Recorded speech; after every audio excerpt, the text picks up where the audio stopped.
quoi pensent les Chinois en regardant Mona Lisa? Moi, je pense aussi, et c'est comme ça aussi que j'ai commencé un peu mon livre, c'est à quoi pensent les gens quand ils arrivent, et qu'ils arrivent à l'entrée de la cité interdite et qu'ils voient l'image, l'icône du président Mao. Et c'est ce qu'on a fait avec Urumia. Je lui ai montré un certain nombre de tableaux, d'images que j'aime, de musées imaginaires. Et très simplement, je lui ai demandé, que vois-tu? Pose-moi toutes les questions que tu veux, qui te passent par la tête, pour qu'on essaye de se rejoindre et de se comprendre.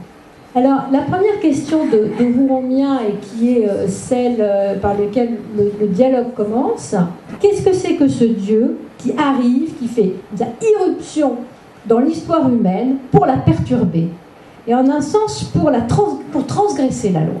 Et moi, du point de vue chinois, ce Dieu-là me dérange. Deuxième chose, pourquoi y a-t-il une colonne, comme ça, qui les sépare? Et il me dit, il y a quelque chose d'extraordinaire dans cette culture chrétienne. C'est précisément la notion de séparation et d'union entre l'humain et le divin. Et là, le professeur Wu me dit, nous, on a une histoire d'une jeune fille ensemencée par un dragon. C'est pour donner naissance, non pas du tout à un dieu, mais c'est pour donner naissance à l'empereur. Et là, vous voyez comment deux ordres se définissent et se rencontrent. À la fois une culture qui, dans ses mythes et dans ses récits, organise la naissance d'un ordre politique à travers la figure de l'empereur, ou comment une culture, à travers un récit qui est ici l'Annonciation, organise la narration d'un ordre spirituel à travers l'Annonciation. Alors, Adam et Ève, chassés du paradis. Là, je lui dis, tu vois, vous avez de la chance, les Chinois, énormément de chance. Parce que le péché originel, la culpabilité personnelle, vous n'en souffrez pas. Mais il me dit, rassure-toi, nous aussi, nous avons nos histoires de culpabilité. Simplement, ce n'est pas une culpabilité d'abord personnelle, mais la culpabilité que lui ressent et qu'il a ressenti, qu'il peut ressentir en tant que Chinois, est une culpabilité organisée d'une autre nature par le corps social et la communauté. Que veut dire se comprendre? Que veut dire voyager dans un monde étranger? Et là, je dois vous dire que à quoi pensent les Chinois en regardant Mona Lisa? Mais j'ai envie de vous dire là ce soir, à quoi pensez-vous, chers amis, en regardant la préface du pavillon des orchidées? Un summum, considéré comme un summum de l'histoire de la calligraphie, comme on pourrait considérer de la Joconde comme un summum de nos portraits. Et vous voyez bien que c'est difficile pour nous. Cette préface au pavillon des orchidées, et c'est un des fondements de la culture chinoise, renvoie à un moment de bien-être, de lettrés chinois, de poètes, qui sont heureux d'être ensemble. Et on est dans ce qui fait la quintessence de l'art de vivre à la chinoise, c'est-à-dire que l'on savoure l'instant dans la nature, et que dans cette nature, on convoque en permanence la culture. Et vous voyez que là, vous êtes dans un rapport beaucoup plus direct au visuel grâce au caractère, et vous êtes dans un rapport tout à fait direct à l'énergie qu'il y a, là encore, dans un texte qui renvoie à un moment vécu. Quand on a envie de revoir, de voir des choses, des gens ou des œuvres qu'on connaît déjà bien, il faut les voir avec des personnes qui les voient pour la première fois et qui osent. Et ça va pour l'entreprise aussi. Demandez, je fais une petite parenthèse, mais demandez à ceux qui n'y connaissent rien mais qui ont un regard, demandez aux jeunes, aux nouveaux qui débarquent, non pas ce qu'ils pensent, ce qu'ils voient. Ce qu'ils voient déjà. Posez, demandez-leur de poser le regard. Vous verrez qu'ils vous donneront à voir des choses que vous ne voyez pas ou ne voyez plus.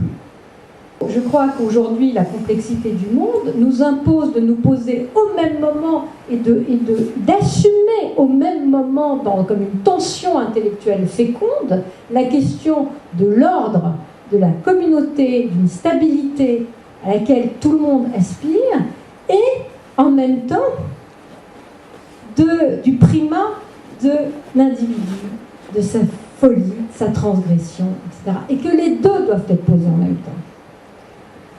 Alors, il adore, à chaque fois je montre ce tableau en hommage vraiment au professeur Bouromia, parce qu'il adore ce tableau, il le trouve extraordinaire, les deux ambassadeurs, parce que là, il me dit, il y a quand même un livre qui a été écrit qui s'appelle L'arrogance chinoise, mais là, ou l'arrogance de la Chine, enfin peu importe, mais alors là, l'arrogance occidentale, et pour ne pas dire l'arrogance française, est parfaitement organisée et mise en scène. Et pour Bouromia, pour son regard, du point de vue de son regard à lui, ce qui prime sont deux choses.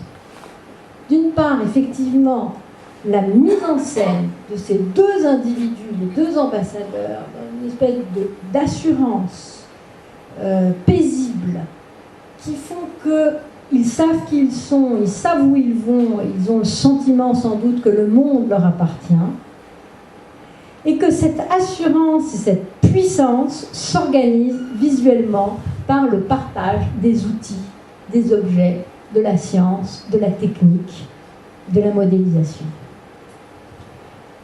Chetao, deux amis sous la lune, là aussi une des images préférées du professeur Bouromia, donc je résiste très rarement à la montrer. Ce que je viens d'exprimer là en termes occidentaux s'exprime ici en termes chinois. Et vous voyez comme ça s'exprime différemment. Plus d'objets, plus de conquête, plus de modélisation. Presque pour nous plus rien, si ce n'est la montagne et l'eau, la force de l'environnement, la poésie, le caractère chinois, l'écriture. La parole n'est pas sacrée, l'écrit est sacré. Et puis deux petits personnages, deux amis, sous la lune, deux amis perdus, dans un environnement non maîtrisable, flottant, qui n'est même pas complexe, il est flottant. Je dois vous dire, chers amis, qu'à certains moments, je me sens un peu comme les amis sous la lune, quand je travaille avec les Chinois. Et que les choses sont flottantes. C'est-à-dire, là où j'aimerais qu'on me dise quand, comment, pourquoi, c'est sûr, etc., me dire, on verra, il y aura peut-être des changements, on ne sait pas, oui, on avance, voilà. Et que c'est même pas, vous voyez, de l'incertitude. L'incertitude appelle la certitude, etc. C'est l'importance d'être toujours dans un environnement en mouvement. Et là où la figure de la mort et du tragique de la mort opérait dans l'image précédente et organisait la relation entre les deux amis, les deux ambassadeurs, ici, c'est l'importance du vide qui crée la force du lien. Et c'est l'importance du vide, parce que l'importance du vide, vous voyez bien qu'il y a de la circulation possible, il y a beaucoup plus de circulation possible que dans les ambassadeurs dans le bail. Et cette circulation par le vide permet la vie, le nouveau, les projets, les changements, les adaptations successives. Et que c'est très exigeant. Et que la seule manière de s'en sortir, la seule, il n'y en a pas deux, il n'y en a qu'une, c'est de ne pas être seul. C'est l'amitié, c'est le lien, c'est la force du lien. Donc ça aussi c'est intéressant, hein, parce qu'on ne se rend pas compte que les Chinois nous connaissent quand même beaucoup mieux par notre littérature, notre culture et notre héritage que nous ne les connaissons. C'est peut-être pour ça que nous en avons peur d'ailleurs. Alors, on se raconte un petit peu l'histoire de la chute d'Icare, donc Icare et son père, Dédale. Pourquoi vouloir déjà aller toujours plus haut? Vers un soleil des idées, un soleil de Dieu. Pourquoi être grisé par la verticalité? Nous sommes grisés par la verticalité. Il faut toujours monter, toujours aller plus haut. Parfois, il y a des chutes sévères comme Icare. Il n'y a pas qu'Icare. On sait bien qu'il n'y a pas qu'Icare qui tombe. Pour mon bien, en voyant ce tableau, le plus essentiel et le plus dramatique et pathétique, c'est que le père assiste à la chute de son fils. Et ça, vous avez là une rupture du lien. Vous voyez comme lui, il pense en lien. Nous, on pense, dans le tableau, tout de suite avec nos références, on pense Icare, il est tout seul, il va vers le soleil, il veut foncer, etc. Lui, immédiatement, nous dit, mais c'est la relation père-fils, là, qui d'ailleurs une relation absolument fondamentale, structurante de l'histoire et de la société chinoise, qui structure après le monde politique, et qui structure toute la société. Je dis, mais il n'y a pas une histoire d'Icare chez vous, un peu, de quelqu'un qui s'intéresse au soleil et qui... Ben si, il me dit, il y a Coifou. Coifou Zhuizhi, qui est à la poursuite du soleil. Alors l'histoire, raconte-moi l'histoire. Alors le soleil, elle dit, il y a une grande différence, c'est que dans l'histoire de Coifou, qui connaît très bien les différentes interprétations, etc., le soleil n'est pas en haut. Le soleil est devant lui. Intéressant. Et pourquoi Coifou veut-il, pour quelle raison Coifou veut-il poursuivre le soleil? Ben, c'est pour une raison presque collective, je dirais, de communauté, presque de bien public, c'est que les jours ne sont pas assez longs. Et là, bien sûr, il est assez facile de voir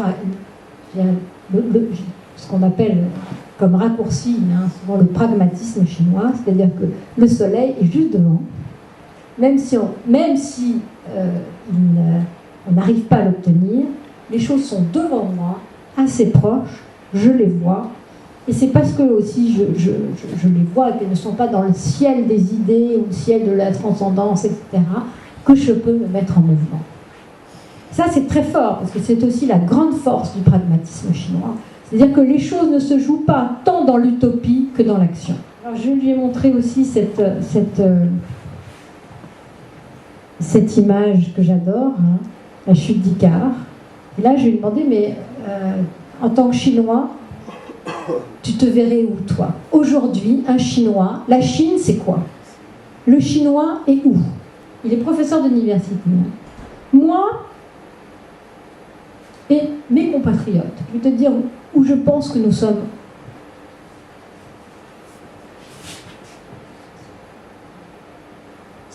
Car nous sommes structurellement, culturellement, au plus beau sens du terme, des paysans. C'est-à-dire des personnes qui cultivent, qui ont une perception longue et cyclique du temps, et qu'en même temps, le geste le plus important, c'est de creuser, c'est le sillon, c'est de planifier, c'est d'avancer, c'est de travailler. Icare est englouti, mais l'esprit paysan, qui n'est pas un esprit de conquête, et qui est un esprit de culture, eh bien, est l'esprit qui domine. Et je crois pouvoir dire que mon expérience en Chine me fait dire que il est très important et très fort pour un pays comme la Chine en un sens, de garder cette culture, de semer, récolter, attendre et ne pas le faire seul. Donc je vous montre juste ce portrait que j'aime beaucoup, juste pour faire la transition avec Mona Lisa. La différence entre ce portrait et Mona Lisa, c'est qu'imagine quelqu'un qui n'aurait pas de très beaux vêtements, pas de symbole de richesse, pas de symbole d'appartenance, pas de... Imagine quelqu'un qui ne pourrait pas, sur le plan de l'identité, être relié à une fonction dans un grand organigramme. Imagine quelqu'un sans carte de visite. C'est un problème parce que finalement, la carte de visite me relie aux autres via une fonction, un poste, une place, un lien et un lien social. L'importance de ce lien social. Eh bien, Mona Lisa est sans carte de visite. Mona Lisa est sans carte de visite et elle a juste effectivement à nous dire je suis là. J'ai pas de bijoux, j'ai pas de couronne, j'ai pas de rêve, j'ai pas etc. Je suis là. Alors, ça nous a quand même permis de parler du regard. Tout à l'heure, nous avons parlé des mains et du rôle des mains dans l'expression de la pensée dans la culture occidentale. Et nous nous sommes interrogés tous les deux sur la nature du regard. Et là, il m'explique que quand il est venu en France, pour vivre pendant 5 ans, eh bien, au bout de 6 mois, ses amis français lui ont dit « T'as l'air complètement débile », pour 2 raisons. La première, tu ne regardes pas les gens en face, et la deuxième, tu dis rien. Et il me dit, vous ne vous rendez pas compte, mais nous, dans notre culture, pensez au père et au fils dans la relation d'Icare, nous, dans notre culture, il me dit, quand je t'entends dire à tes fils, quand tu dis bonjour à quelqu'un d'important, etc., d'adulte, regarde ce monsieur, regarde cette dame en face, il me dit, mais c'est absolument interdit en Chine. Parce que le regard direct, et d'ailleurs en particulier aussi entre un homme et une femme, est un regard qui exprime une liberté, pour ne pas dire une provocation, qui est insupportable. Mona Lisa nous regarde.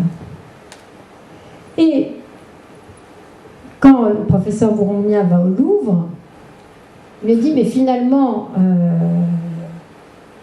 c'est très compliqué d'ailleurs de voir Mona Lisa maintenant. C'est devenu la femme invisible. Parce qu'on ne peut plus la voir. On ne peut plus que la prendre en photo. Mais je dirais c'est presque plus important pour un Chinois. Parce que c'est un trophée. L'image de Mona Lisa qu'un Chinois rapporte chez lui, c'est un trophée. C'est le trophée qui consiste à dire « j'y étais ». Je l'ai vu, et son image va me marquer, moi. On joue, en particulier aujourd'hui, avec les icônes, en particulier du président Mao. Et là, ce qui m'intéresse beaucoup dans ce portrait, dans ces portraits, c'est que, à travers ça, il interroge à la fois l'identité politique, en la faisant dialoguer avec la question du paysage, qui est la question clé, non seulement de l'art chinois, en un sens, je dirais, de la vie chinoise. C'est-à-dire la question de l'environnement, de ces circulations naturelles d'énergie qu'on essaye de retrouver à certains moments, via l'acupuncture, via le tai chi, via la calligraphie, etc. Ce qui est le plus prégnant, ce n'est pas la question de l'identité, c'est la question de l'environnement, de ce dans quoi nous sommes, c'est-à-dire de ce dans quoi nous nous promenons, de ce dans quoi nous évoluons, de ce vers quoi nous allons. C'est-à-dire c'est la question de l'action aussi qui est en jeu. Et non pas d'abord la question du jeu. Alors, pour terminer, retournons à Mona Lisa. Quelle est la question qu'elle te pose ? Elle me pose la question, qui suis-je ? Et Bouromia prend la parole et me dit, franchement, c'est pas une question pour moi. Franchement, question un peu narcissique, celle-là. La question, là, vraiment une question stimulante, intéressante, encourageante, pour moi, me dit-il, c'est pas qui suis-je, c'est qui sommes-nous.